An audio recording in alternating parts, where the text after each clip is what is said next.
Australian নেটে অতি মানবীয় মিচেল স্টার্ক। তবে যারা স্টার্ককে চেনেন তারা হয়তো খুব ভালোভাবেই জানেন এটাই স্বাভাবিক। যদিও এমন ট্রাভিস হেডকে দেখা হয়তোবা স্বাভাবিক না।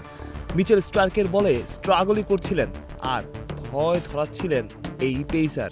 একের পর এক বল স্টার্ককে চোখের সামনে দেখা, অন্যদিকে ট্রাভিস হেড। তবে যেমনটা শুরুতে বলা, স্টার্কের সামনে যেন স্ট্রাগলই করলেন হেড, নিজেও খানিকটা বিরক্ত।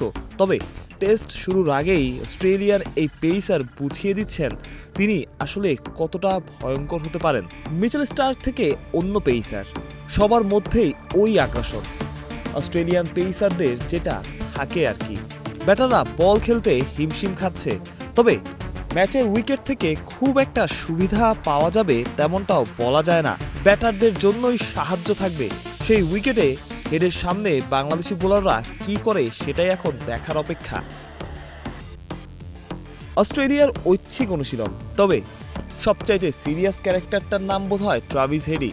শুরু থেকে স্ট্রাগল করেছেন যেমনটা শুনছিলেন, তবে তিনি জানেন আসলে কি করতে হবে।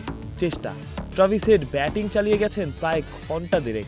অন্যদের মধ্যে যেখানে শুধুই থ্রোয়ারদের বল খেলার প্রবণতা, সেখানে ট্রাভিস হেড সামলে গেছেন অস্ট্রেলিয়ার পেসারদের। মিচেল স্টার্কের বলে যেখানে তার স্ট্রাগলটা চোখের সামনে।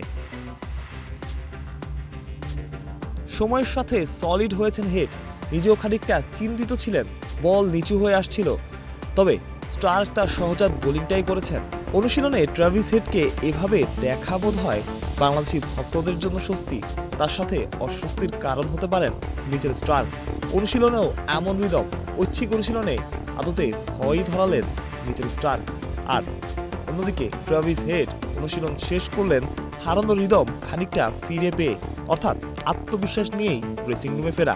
13 তারিখ প্রথম টেস্ট শুরু ডারউইনে। মানুষ প্রত্যয়, বিডিপি টাইম।